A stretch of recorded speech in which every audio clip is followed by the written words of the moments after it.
I think every combat armed soldier that's been on tour and in a combat zone suffers from some degree of PTSD. If they've had critical incidences while they were overseas, then that PTSD could be even more severe. But I think the foundation for PTSD actually comes in a lot of ways from the training that they give us. It's all about violence, speed and aggression, being able to flip that switch to insane violence immediately upon a threat.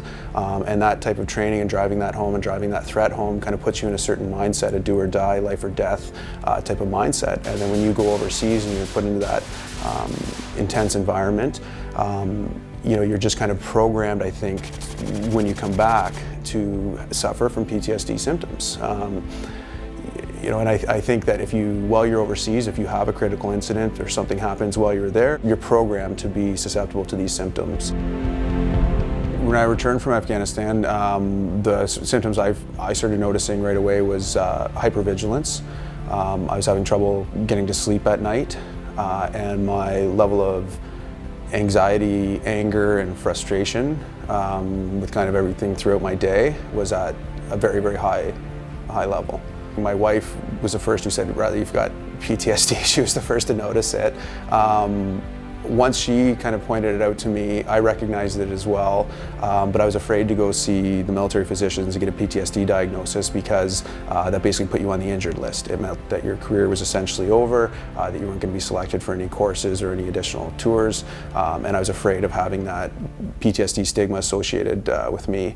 And I also knew that if I got a diagnosis, I would be expected to take pharmaceuticals.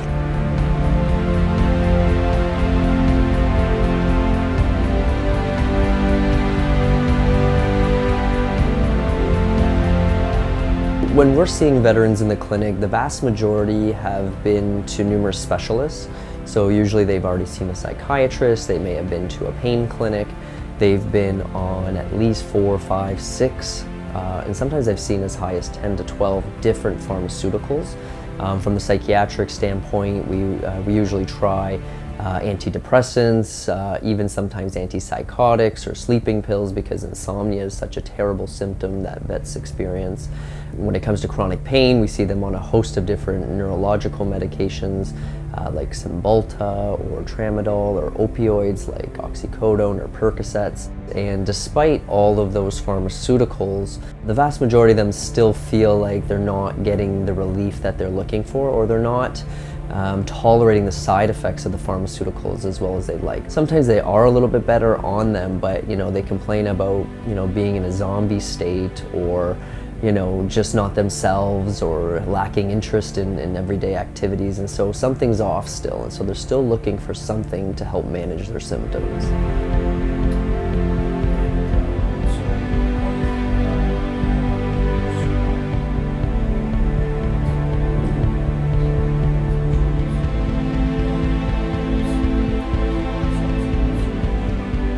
Having seen other guys use pharmaceuticals and some of the effects that they've had, and just I was very adverse to that idea.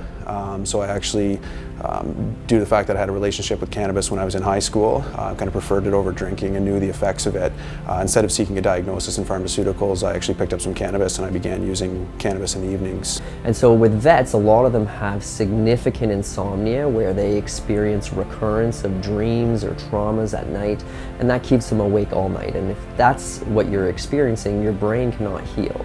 And so what we usually give vets who failed other therapies is we'll usually give them a little bit of cannabis oil at night. Usually it has some CBD and some THC in it, or actually just a pure THC. Usually very small, modest doses, usually between 2 to 10 milligrams.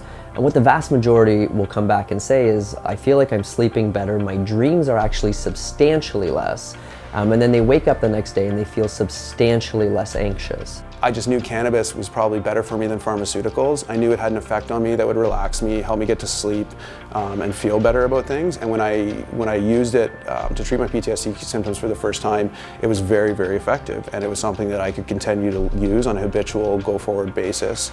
And it seemed to put me in the right mindset. I noticed that when I used cannabis, I had more patience with my wife. I was able to endure some things longer. It would help me get out of the house. It would help me get into crowd. That's what I really struggled with initially, was crowded spaces, malls, shopping centers, festivals, fairs, all those fun things that you used to do. As soon as you're in those crowds, it would really start to wear on me. So I found I could use cannabis to get out into those places. Cannabis allows them to be themselves without that constant state of fear and worry.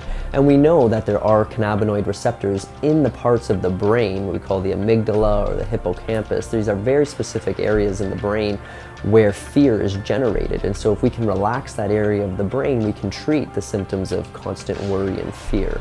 What patients and vets in particular, what they love about cannabis is that it can replicate 3, 4, 5 medications sometimes. So they can come in and be on 10 to 11 drugs, have a lot of side effects, not feel themselves, and we can hopefully, with time, if cannabis is effective for them, reduce their pharmaceuticals by 30, 40, 50% or more. If you look at some of the research coming out, the research is starting to validate this, and so Health Canada, StatsCan had some statistics on vets using cannabis, and what we're seeing is that 2 out of 3 will say their symptoms of depression or suicidal ideation just diminish. And so that's remarkable, because not a lot of therapies can be that effective. And so if this bears out in additional studies and trials, I think we're going to have a new gold standard when it comes to treating post-traumatic stress disorder, and that's going to be cannabis. I would say you owe it to yourself to try cannabis, because it's potentially a way better alternative. And if you don't like it, what have you lost? It's safe, it's not addictive, you can't hurt yourself. I mean, you really have nothing ultimately to lose. And if you're suffering so greatly that you're taking pharmaceuticals to treat these symptoms, you owe it to yourself.